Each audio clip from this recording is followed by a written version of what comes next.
Eu estava sentada numa cadeira de plástico branca, encostada na parede dos fundos, num canto onde ninguém passa, onde ninguém olha, onde ninguém vai buscar conversa.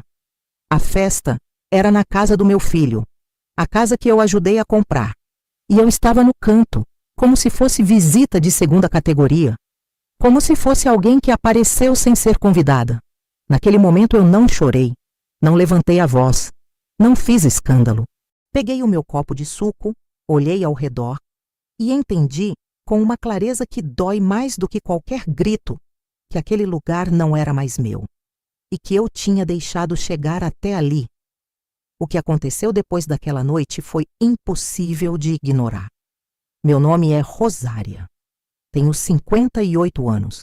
Trabalho há 32 anos como costureira, primeiro na casa dos outros, depois no meu próprio ateliê, pequeno, mas meu, com máquina boa, com cliente fiel, com história.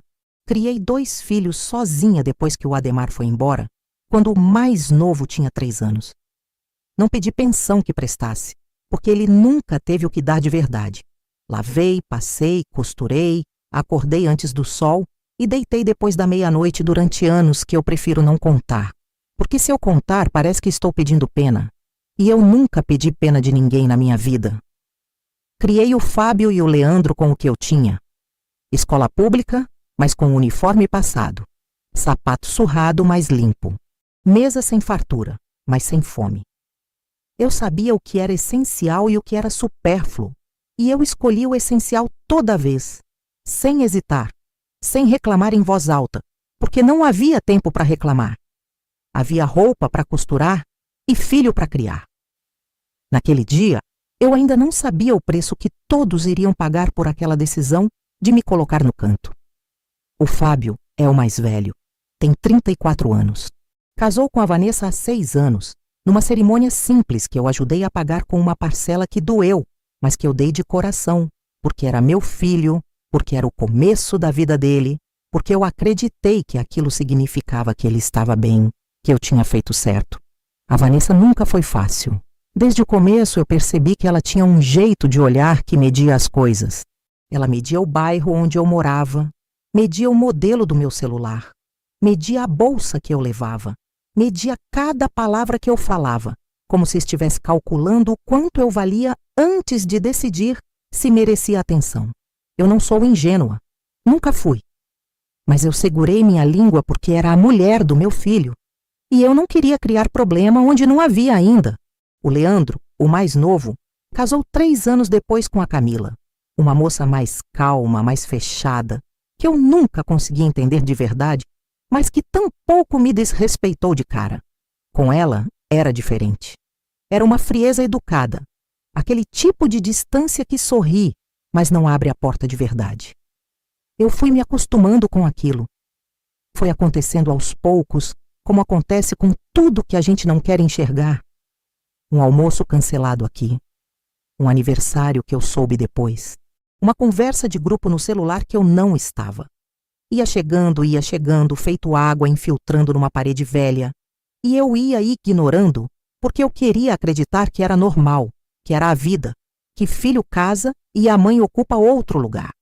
Mas tem um lugar diferente e tem um lugar que humilha. E eu levei tempo demais para entender a diferença. Deixa eu te contar como era antes, porque a história não começa na festa. A história começa muito antes, nos anos que eles não contam mais quando falam da própria vida, como se eu não fizesse parte daquela narrativa. Quando o Fábio tinha 12 anos, ele adoeceu de uma febre que não baixava. 3 dias internado no hospital público, eu dormindo na cadeira ao lado da cama, sem trocar de roupa, sem comer direito, acordando a cada 2 horas para checar se ele estava respirando bem. Perdi 1 semana inteira de costura. Não cobrei de nenhuma cliente por atraso. Paguei do meu bolso o lençol extra que o hospital não tinha. Fiz tudo isso sem pensar 2 vezes, porque ele era meu filho, porque eu era a mãe, porque era o que havia para fazer. Quando o Leandro queria fazer faculdade e não tinha passado no vestibular, eu paguei 2 semestres de cursinho particular que eu não tinha condição de pagar. Cortei da alimentação, cortei do gás, lavei roupa à mão por 3 meses para economizar na conta de energia. Ele passou. Se formou em administração. Trabalha bem hoje. E quando eu lembro disso, não é com amargura, é com orgulho. Mas é também com uma pergunta que fica parada no meio do peito.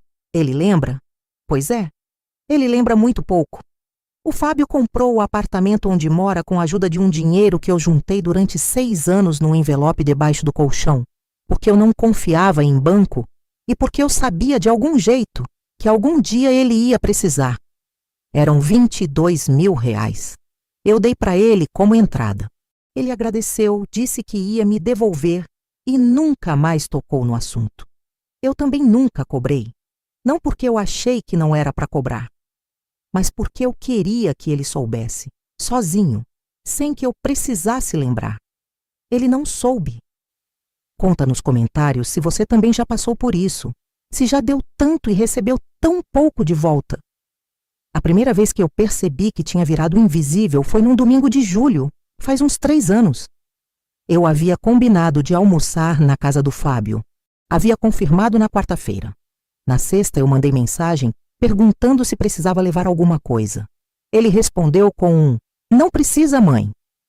No sábado à noite, a Vanessa postou nas redes sociais uma foto dos dois num restaurante, jantando com amigos, os rostos abertos, a mesa cheia, aquele tipo de felicidade que as pessoas exibem quando querem que os outros vejam. Domingo eu fui. Cheguei às 11h30 da manhã como sempre fazia. Toquei a campainha. Demorou. O Fábio abriu a porta com cara de quem acabou de acordar. Cabelo bagunçado, olhos ainda pesados. Olhou para mim como se eu fosse uma surpresa ruim. "Mãe, hoje é domingo?" "É domingo, Fábio. A gente tinha combinado." Ele passou a mão no rosto. Respirou fundo. Me deixou entrar. A Vanessa estava na sala, de pijama, assistindo série no notebook, com fone de ouvido. Ela tirou um fone quando me viu, deu um sorriso pequeno, do tipo que não chega nos olhos, e voltou para a tela. Não foi feito almoço. Eles pediram pizza. Eu fiquei sentada na bancada da cozinha enquanto eles ficavam no sofá. Ninguém me chamou para sentar junto. Eu comi ali mesmo, no balcão, de pé, como quem veio fazer uma entrega. Fui embora às 14h com uma sensação estranha no estômago, que não era fome, que não era enjoo. Era aquela coisa que a gente sente quando percebe que não é bem-vinda num lugar, mas ainda não quer acreditar nisso. Eu não disse nada. Voltei para casa, sentei no meu ateliê, peguei uma costura que estava atrasada e fiquei trabalhando até o escuro cair, tentando me convencer de que tinha sido um mal-entendido, que eles tinham saído tarde, que estavam cansados, que não era o que parecia. Mas no fundo, eu sabia. O segundo episódio foi mais claro, mais difícil de ignorar. Foi no aniversário de 1 ano da sobrinha da Vanessa, numa festa que eu soube por acaso, porque o Leandro deixou escapar numa ligação sobre outro assunto. Perguntei para o Fábio. Ele ficou em silêncio por um segundo e então disse: "É, mãe, é uma festinha pequenininha, da família da Vanessa mesmo. Não ia ter muito espaço. Família da Vanessa. Como se eu não fosse família. Como se todos esses anos não tivessem construído nada. Como se eu fosse de fora. Eu não fui à festa. Óbvio que não fui porque não fui convidada. Mas no sábado da festa, a Vanessa publicou mais de 40 fotos. Mesa farta, decoração bonita, criança com bolo de 3 andares, salão alugado. Não era pequenininha. Era uma festa grande com gente que eu nunca tinha visto na vida e com o meu filho no meio de tudo aquilo, sorrindo, abraçando pessoas que eu não conheço, como se aquele fosse o lugar onde ele pertencia de verdade. Deitei naquela noite com os olhos secos, não porque eu não quisesse chorar, mas porque eu me recusei. Eu disse para mim mesma, não vou dar para isso o peso de uma lágrima, não ainda. Guardei aquilo, deixei assentar e fui levando, porque eu ainda estava tentando entender o tamanho daquilo tudo. E então veio a festa do canto da sala. Era o aniversário de 10 anos do apartamento deles. Isso existe, sabe? Comemorar aniversário de apartamento. A Vanessa tinha feito uma decoração bonita, chamado bastante gente, a casa estava cheia. Eu fui chamada desta vez.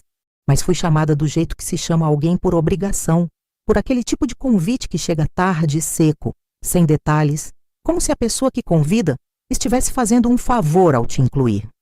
Cheguei com um presente, uma toalha de mesa bordada à mão, que eu levei 2 meses para fazer, com o nome deles no centro, com as iniciais de cada um trabalhadas em ponto cheio, do jeito que poucas pessoas ainda sabem fazer. Eu sabia que era bonito, sabia que tinha valor, mas quando entreguei para Vanessa, ela agradeceu do mesmo jeito que agradece uma marmita esquecida na geladeira, colocou em cima de uma cadeira e seguiu a conversa com outra pessoa. A sala estava cheia. Tinha sofá, tinha cadeira, tinha puff, tinha gente sentada em todo lugar. Eu fui ficando ali, tentando encontrar meu lugar, tentando entrar em alguma roda de conversa, tentando existir naquele espaço. E fui sendo, aos poucos, sem que ninguém percebesse ou se importasse, empurrada para o canto, literalmente. Até que eu me vi sentada naquela cadeira de plástico encostada na parede dos fundos, perto da porta da área de serviço, com o meu copo de suco na mão, olhando para a festa do meu filho de longe. Ninguém veio me buscar. Ninguém me chamou para perto.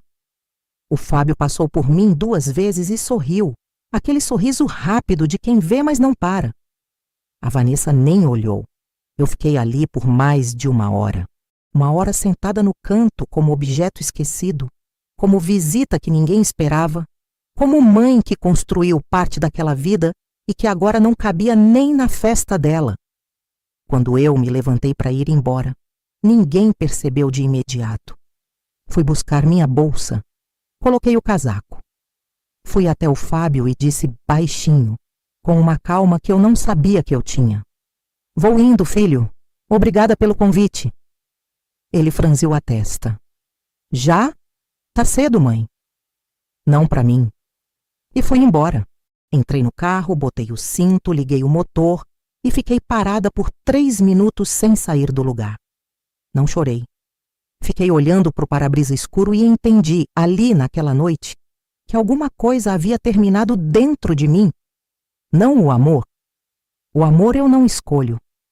Mas a disposição de me anular, de aceitar migalha, de me sentar no canto e fingir que estava tudo bem. Aquilo havia terminado? Se essa história está te tocando, deixa o like e compartilha com alguém que precisa ouvir isso. Na semana seguinte, o Fábio me mandou mensagem perguntando se eu podia buscar os meninos na escola na quinta-feira, porque a Vanessa tinha consulta e ele não podia sair do trabalho. Eu olhei para aquela mensagem por um bom tempo. Coloquei o celular na bancada. Fui fazer café. Voltei, olhei de novo e então escrevi: "Não posso na quinta, filho. Tenho compromisso." Não tinha compromisso nenhum, mas eu precisava dizer não. Não por vingança, não para machucar, mas porque eu precisava sentir o peso daquele não dentro de mim, precisava ouvir a minha própria voz dizendo que eu tinha direito de não estar disponível. Ele demorou para responder. Quando respondeu foi só: "Ok."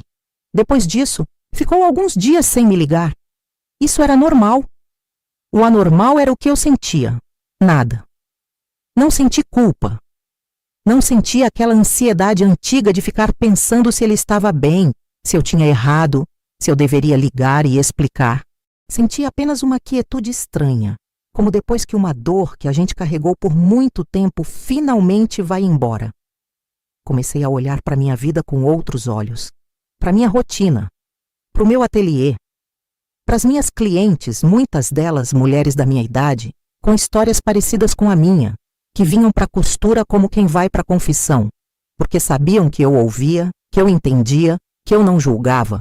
Tinha a dona Zélia, 71 anos, cujo filho morava no mesmo bairro e ia lá uma vez por mês. A Marlene, 55, que ainda costurava vestido de festa para pagar o plano de saúde da neta, porque a filha não tinha dinheiro suficiente, mas tinha Instagram cheio de viagem.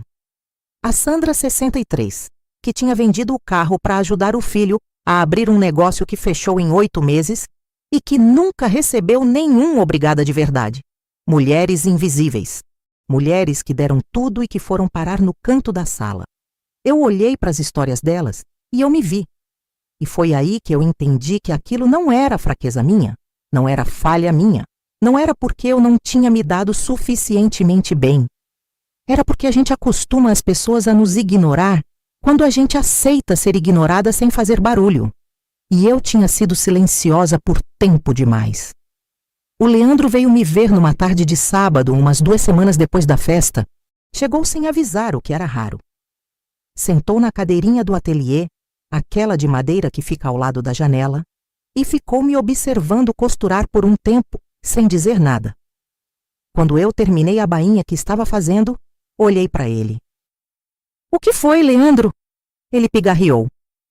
"Mãe, o Fábio me disse que você não foi buscar os meninos na escola."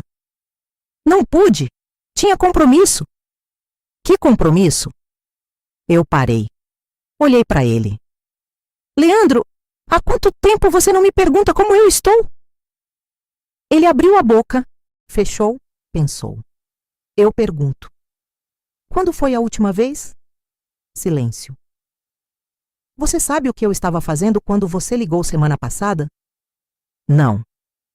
"Você ligou para pedir o número do encanador que consertou a caixa d'água aqui de casa 2 anos atrás. Você disse oi, perguntou do encanador. Eu dei o número e você desligou. Não perguntou como eu estava. Não perguntou do trabalho. Não perguntou se eu estava bem." Ele ficou quieto. "Não tô te cobrando, Leandro. Estou só respondendo a sua pergunta. Você perguntou o que eu estava fazendo que me impediu de ir buscar os seus sobrinhos. Eu estava vivendo a minha vida, que é uma coisa que eu deixei de fazer por muito tempo." Ele foi embora um pouco depois, sem saber muito bem o que responder. Eu não fiz questão de suavizar. Deixei assim. Nos meses que se seguiram, eu fiz escolhas que pareciam pequenas, mas que eram enormes para mim. Parei de ligar primeiro. Se eles queriam falar comigo, que ligassem. Parei de mandar mensagem de bom dia todo dia para uma lista de contatos que raramente respondia. Parei de guardar dinheiro para eventual emergência deles. Comecei a gastar comigo. Coisas simples. Um creme de mão bom, um livro, um almoço num restaurante que eu nunca tinha ido porque sempre achei que não merecia gastar comigo mesma. Fui a um baile com a minha amiga Eunice, que me chamava fazia 2 anos, e eu sempre arranjava desculpa. Dancei, conversei, ri de verdade, daquele jeito que faz barulho, que não pede licença. Voltei para casa tarde e acordei no dia seguinte com uma leveza que eu não sentia há anos. Comecei uma nova turma de bordado à mão no ateliê. Ensinei para 6 mulheres da vizinhança sábado de manhã, 2 horas. Era gratuito. Era para mim mesma, porque eu percebi que eu tinha um conhecimento valioso. Anos de prática, mãos que sabiam fazer coisas que poucas pessoas ainda sabem. E eu estava deixando aquilo morrer dentro de mim sem passar para ninguém. Aquilo me enchia. Me fazia lembrar quem eu era antes de me tornar apenas mãe, apenas avó, apenas alguém que estava disponível quando precisavam. O Fábio ligou um dia, no começo de setembro. Perguntou se eu estava bem. Eu disse que estava ótima. Ele ficou um pouco surpreso com o tom, acho. Perguntou o que eu andava fazendo. Eu contei do baile, da turma de bordado, de uma viagem curta que eu estava planejando para Minas com a Eunice. Ele ouviu em silêncio. "Que bom, mãe", ele disse no final. Mas havia uma pergunta não feita naquela voz. Havia uma estranheza, como de quem esperava encontrar uma coisa no lugar de outra. Eu era diferente, e ele estava começando a perceber. A Vanessa ligou para mim em outubro. Isso nunca tinha acontecido antes. Ela sempre mandava mensagem, e mesmo assim, raramente. Ligação direta de ela para mim era inédito. Eu atendi. "Dona Rosária, tudo bem?" "Tudo bem, Vanessa, e com você?" "Tô bem. Queria te perguntar uma coisa. O Fábio tá um pouco diferente esses dias. Quieto, preocupado. Eu acho que tem a ver com vocês dois. Com alguma coisa que mudou? Você sabe o que é?" Respirei fundo. "Vanessa, o Fábio e eu precisamos de tempo para conversar. Isso é uma coisa entre mãe e filho. Mas o que aconteceu?" "Nada de grave. Eu só parei de aceitar algumas situações que eu aceitava antes. Isso é tudo." Ela ficou em silêncio por um momento. O Fábio disse que você recusou ajudar com os meninos. Uma vez, porque eu tinha compromisso. Mas você sempre ajuda. Eu deixei a frase dela ficar no ar por um segundo. Depois eu disse com cuidado, sem raiva, mas com toda a clareza que eu tinha. É exatamente esse o ponto, Vanessa. Ela não respondeu imediatamente. E quando respondeu, foi só: entendo. Não sei se ela entendeu de verdade, mas ela parou de ligar para me questionar. E aquilo, para mim, já era alguma coisa. O Fábio apareceu na minha porta numa tarde de novembro. Sem avisar, igual ao Leandro, mas diferente, porque o rosto dele trazia algo que o rosto do Leandro não tinha trazido: envergonhamento. Aquele tipo específico de vergonha que só aparece quando a pessoa olha de verdade para o que fez e não consegue se defender. Entrou, sentou, ficou olhando as mãos por um tempo. Eu deixei o silêncio trabalhar, porque o silêncio diz muitas coisas que a gente não consegue colocar em palavras. Mãe, ele começou. Parou. Eu tô com dificuldade de saber por onde começar. Começa pelo começo. Ele respirou fundo. Eu acho que eu te tratei mal. Por muito tempo. Sem perceber, mas... Acho que o sem perceber não serve de desculpa, porque se eu tivesse prestado atenção, eu teria percebido. Eu fiquei quieta. Deixei ele continuar. Eu lembrei esses dias de muita coisa. De quando eu era criança. De quando você ficou no hospital comigo aqueles dias. De quando eu tinha pesadelo e você vinha no meu quarto e ficava até eu dormir de novo. De quando você costurava até de madrugada para pagar minha escola. E eu lembrei que na festa, quando eu passei por você no canto daquela sala, eu passei e não parei. Eu vi você ali e continuei andando como se você fosse um móvel. A voz dele quebrou um pouco nessa parte, mas eu não o ajudei a continuar. Não era minha função suavizar aquilo. Era a função dele sentir. Eu errei, mãe, muito. E eu não sei se dá para consertar tudo, mas eu quero tentar. Olhei para o meu filho, aquele homem de 34 anos com olhos úmidos, que era também o menino de 12 que eu tinha segurado a mão no hospital, que era o adolescente que eu tinha reprovado para ele fazer o cursinho, que era o jovem que eu tinha ajudado a comprar o apartamento sem pedir nada em troca. Eu o amava, profundamente, completamente. Mas amor não é ausência de limite. Fábio, eu disse, eu te amo. Isso é absoluto. Mas eu não consigo mais ser a mãe que estava disponível para tudo e que aceitava qualquer coisa em troca. Não porque eu não queira, mas porque isso estava me apagando. E eu preciso existir de verdade, não só quando você precisa de mim. Eu entendo. Não sei se você entende ainda, mas pode aprender, se quiser. Ele assentiu. Os olhos vermelhos, a voz baixa. Eu quero. Então vai ser com ação, Fábio. Não com promessa. Promessa eu já ouvi. Ele ficou mais um tempo. Tomou café. Me contou das crianças.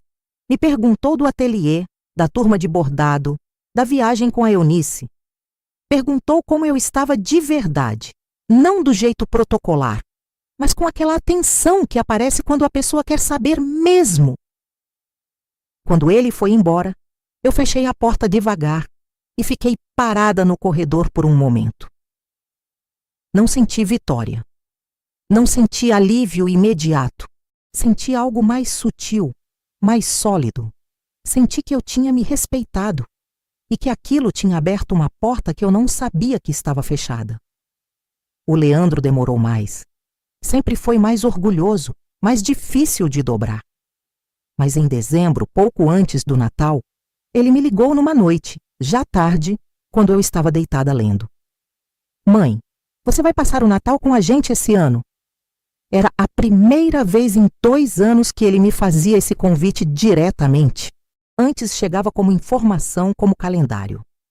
A gente vai estar em casa no dia 25, se você quiser vir. Como se eu fosse uma opção, não um membro da família. Dessa vez ele perguntou. Perguntou se eu ia. Vou pensar, eu disse. Ele ficou em silêncio por um momento. Mãe, eu sei que as coisas andaram esquisitas. Eu sei que eu poderia ter sido mais presente. Eu sei disso. Eu sei que você sabe. Você vem? Fiz uma pausa. Vou. Mas eu chego no horário que eu quero. Saio quando eu decidir e eu não vou ficar sentada no canto de nenhuma sala. Ele deu uma risada pequena, daquelas que são meio constrangidas, meio aliviadas. Não vai, mãe, prometo. Fui. O Natal foi diferente. Não foi perfeito, porque família raramente é perfeita, mas foi diferente. A Vanessa colocou cadeira do meu lado dela na mesa. A Camila me pediu a receita do bolo de laranja que eu tinha levado. Os netos vieram me abraçar, sem que ninguém precisasse pedir. O Fábio ficou perto de mim, me incluiu nas conversas, me apresentou para os amigos que estavam lá como apresenta alguém que importa, não como apresenta alguém que apareceu. Eu estava na sala, no centro, como deveria ter sido sempre. Nos meses que se seguiram, fui aprendendo a manter aquele equilíbrio, porque não é uma conquista de uma vez. É uma escolha que a gente renova toda semana, às vezes todo dia. Tem momentos em que a velha Rosária ainda quer aparecer, aquela que cede para manter a paz, que engole para não criar problema, que aceita o canto para que o filho não fique mal. Mas eu chamo ela de volta, com cuidado, com firmeza. Eu digo para ela, já foi, agora é diferente. Aprendi a recusar sem explicação longa. Aprendi que não posso é uma frase completa. Aprendi que a minha presença tem valor e que valor não se implora, se reconhece. Aprendi também que os meus filhos são capazes de aprender, se eu der a eles a oportunidade de crescer sem a muleta da minha submissão. Quando eu parei de ceder a tudo, eles precisaram aprender a me enxergar. E foi doloroso para os três, mas necessário. Há coisas que não voltaram a ser como antes. Alguns padrões quebraram de vez. A Vanessa nunca vai ser a nora calorosa que eu imaginei no dia do casamento, e eu parei de querer que ela fosse. O que eu quero agora é respeito, e isso ela dá. Não com entusiasmo, mas com consistência. E eu aceito isso. O Leandro ainda tem dificuldade com afeto. É da natureza dele. Mas ele liga. Liga de verdade, não só quando precisa de alguma coisa. E quando ele pergunta como eu estou, eu percebo que ele está ouvindo a resposta. O Fábio mudou mais. Virou o que eu sempre soube que ele poderia ser. Um filho presente. Não perfeito, não sem falha, mas presente. Passa na minha casa de vez em quando, sem motivo específico, só para tomar um café, só para ver como eu estou, traz os meninos. Me chama para eventos que antes eu ficava sabendo de foto no celular. E quando ele passa por mim numa sala cheia, ele para. Sempre. Eu tenho 58 anos. Tenho um ateliê que é meu, clientes que me respeitam, amigas que me veem e filhos que estão aprendendo a me enxergar. Tenho uma vida que é minha de verdade, não só nos intervalos em que ninguém precisa de mim. A toalha bordada que eu dei para Vanessa, aquela que ela colocou em cima de uma cadeira na festa sem olhar direito, ela usa agora. Está na mesa da sala de jantar deles. Eu vi quando fui jantar lá, 2 meses atrás. Eu não disse nada, mas eu vi. E ela, percebendo que eu havia visto, disse baixinho: "É muito bonita, dona Rosária. Eu nunca tinha visto trabalho assim." Eu agradeci com um sorriso simples e segui a conversa. Às vezes a mudança não precisa de discurso. Às vezes ela aparece assim, numa toalha sobre uma mesa, numa cadeira ao lado de alguém que antes te ignorava, numa pergunta que não existia antes e que agora chega de verdade. Eu não sei o que o futuro reserva, mas sei que nunca mais vou me sentar no canto de nenhuma sala esperando que alguém me convide para existir. Se essa história tocou seu coração, compartilha com alguém que precisa ouvir isso. Comenta de que cidade você está assistindo. E se quiser mais histórias assim, se inscreve no canal e ativa o sininho. Porque toda semana tem uma história nova, de mulher que aprendeu a se respeitar e que nunca mais aceitou ser invisível.